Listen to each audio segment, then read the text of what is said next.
In this video, I'm going to share with you how I almost became homeless in the United Kingdom as an international student, and also things you need to look out for when you are trying to get an accommodation to live in the United Kingdom. So if you think this will interest you, don't go anywhere. Stay tuned to the video. Hello guys, welcome back to my YouTube channel. It's your boy again, Daniel. I'm an international student in the UK and I share videos on how to relocate abroad.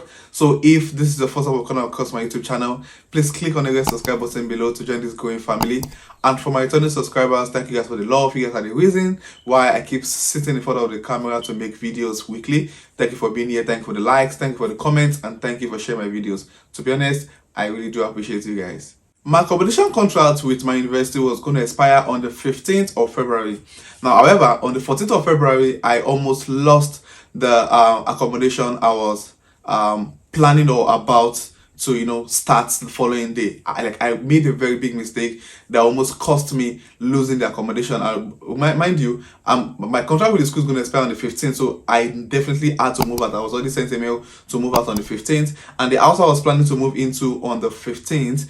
On the 14th, I almost lost the accommodation because of a mistake I made, and I felt there's a need for me to share with you guys this information so that whenever you're trying to, secure an accommodation in the UK, either as an international student or as a skilled worker, then you need to pay attention to some of those things. Now, before I go into this, I'm going to give you guys like a backstory of how the whole thing actually started. Now, when I came into the UK, for those of you that have been following me for a while now, you know that I was able to secure an accommodation scholarship with my university, and this actually saved me a lot. Like, it saved me over £4,000 in accommodation fee. So I was able to secure this accommodation. I made a video on how I was able to get this accommodation, and how the accommodation actually helped me for my first 1 year in the United Kingdom. So I'm going to put the link up there so you can check the video. It's also be in the description below. Now, this accommodation scholarship, I was able to get it because of the fact that I was able to meet the requirements, which involved paying my deposits very early, applying as early as possible. Now, not everyone actually got it.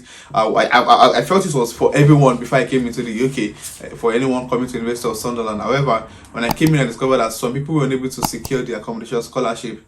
And honestly, guys, the accommodation scholarship actually helped me. Like, it eased me of financial burden when I first came into the UK, especially when one is unable to get an accommodation, is unable to get a job early enough to start making money to sort some of the bills on ground or pending. So the accommodation scholarship actually helped me a lot. So I was able to get the accommodation scholarship for 1 year, so it means I was living in a free house for a year. I wasn't paying for anything. I wasn't paying for electricity, I wasn't paying for water, I wasn't paying for light, data was free. So practically I was living free for a whole year, and this actually helped me a lot, honestly. So if you can actually check the video up there on how I was able to save over like how the accommodation was able to save me over £4,000 in accommodation fee. So I had no reason to pay for anything for the first 1 year, aside from my feeding obviously and some other personal expenses. Now, you can always check out your university website if there's like an offer like that on being able to get a free accommodation for yourself. So basically, usually for people that are single. So I think someone asked me if accommodation scholarship in University of Sunderland is for married people also. Yes, you can get as a married person. However, you can't come into the apartment with your family. It's only meant for a student, not with a partner or kids. So just children alone, for just the students alone. So now that's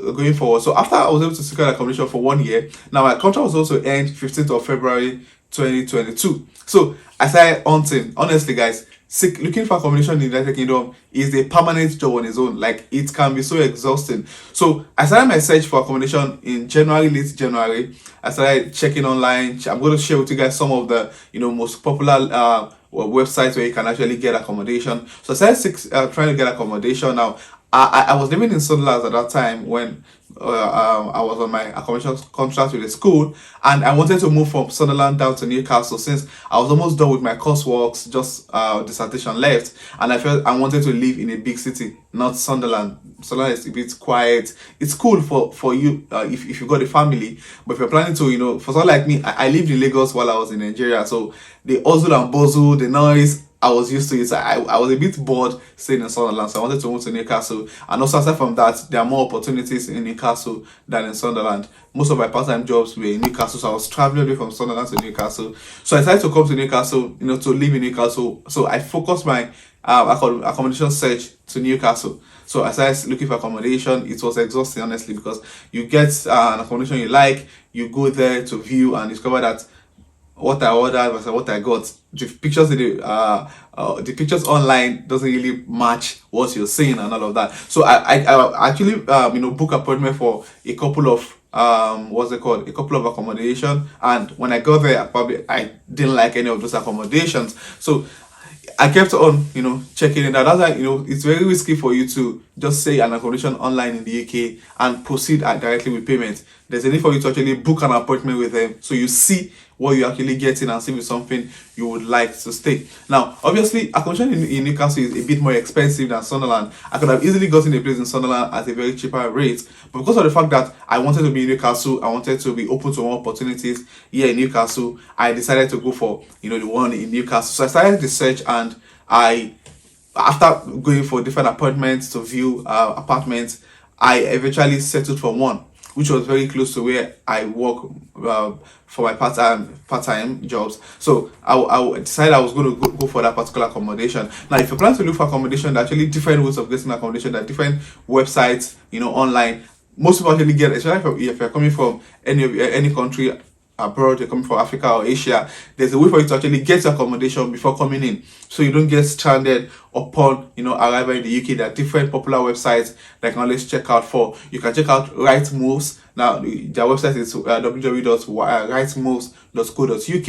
You can check another platform called Amber Students. Now this is basically for people living in London. So if you're planning to study in London, by University of London or any university around London, and you're willing or you want to live in London, you can check out Amber Student, www.amberstudent.com. You can check out their website if you're planning to move to London as a student. Then we also have spare rooms. So for that, you're looking for a self-contained, they call it a one-bedroom flat here, or a shared apartment, or 2 bed, 3 beds, and you're interested in getting accommodation even before you move to the UK, you can check out sparerooms.co.uk. These are some of the popular and very few popular websites you can check out for if you are trying to get an accommodation in the United Kingdom, either as an international student or as a skilled worker. So you might want to check out this website and contact the agent and go ahead with the payment, go ahead with the whole processing. So some of them actually allows you to do like a video viewing. So probably if you are very busy and you're unable to attend physically, some of them permit. So you can just ask them that is it possible for them to do like a video viewing for you. So you book an appointment, they go there, and you do like a video call with them. Then they video the house while you guys have a conversation, so you see what they're planning to get. It's very important. So some of them give that option, while some of them don't. So you can actually ask them. So now, after I got the accommodation I wanted, and I lack the place, the way they do that, it's business, honestly. So they were being very, should I say, strategic, tactical about their approach. So I was told that if I needed this accommodation, there are actually 4 people on ground already that are going to pay for this accommodation in the next few hours. So if I needed it, I need to pay like an holding fee. So if you're looking for an accommodation in the UK, and you they're going to do like a lot of checks. So, and before they do their checks, they want to be sure that you're actually committed to getting the apartment. So they tell you to pay like an holding fee. So when I did my own processing with them, I paid an holding fee of about £80. That was what I paid just to secure the accommodation.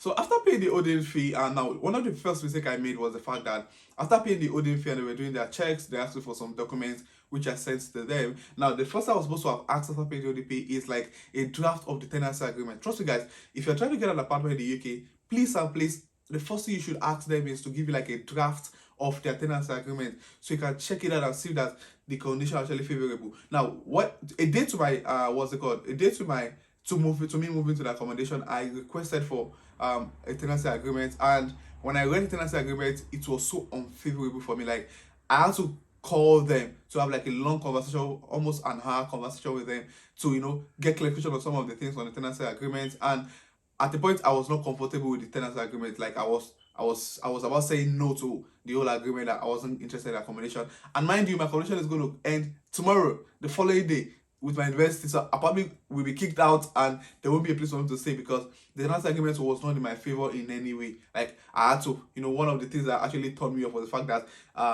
I was told the accommodation is bills inclusive. However, I was being told that the bills inclusive doesn't include data. How do I live in a house in the UK without data?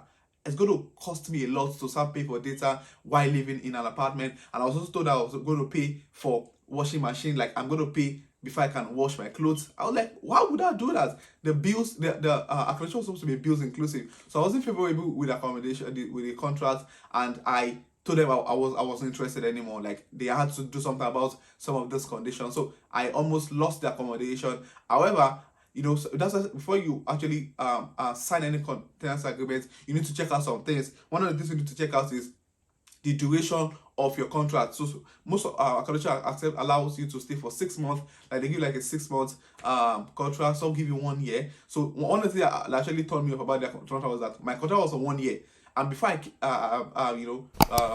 paid for the holding fee, I asked them, like, is it possible for me to get a contract of 6 months? And they said yes.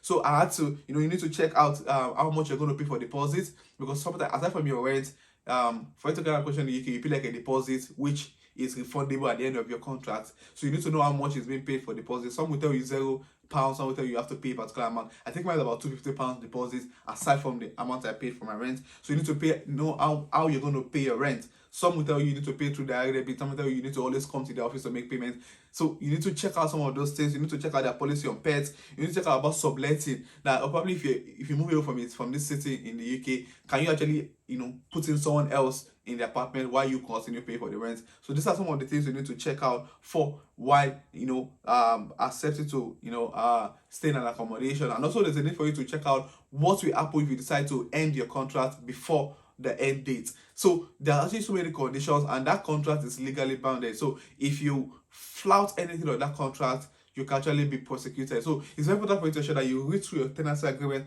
properly. Like I read through the tenancy agreement as if I was going to write an exam after reading it. So it's very important for you to read through the tenancy agreement. So at the end of the day, I ended up getting the apartment. But what happened was the fact that one of the staff made a mistake. She sent me a tenancy agreement for another apartment, not the one I was getting.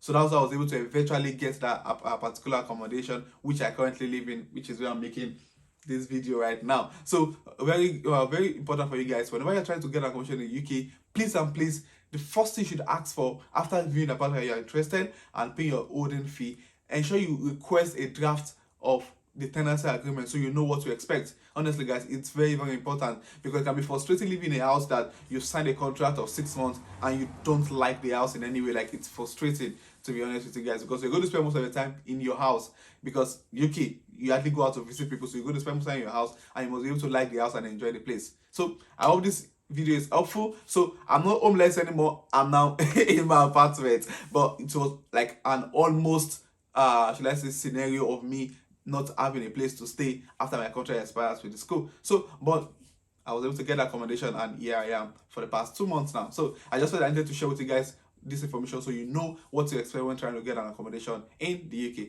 I hope you find this video resourceful. If you do, please click on the like button below and state a question in the comment section if you have one, and I'll try to respond as soon as I can. And if this is the first time coming across my YouTube channel, then you need to please click on the red subscribe button to join this growing family. Trust me, it's going to be worth your time. I've got amazing content on this YouTube channel. For my returning subscribers, you guys are amazing. Thank you for the love. I really do appreciate you guys. So this will be the end of this video, and I'll see you guys in the next video. Thank you.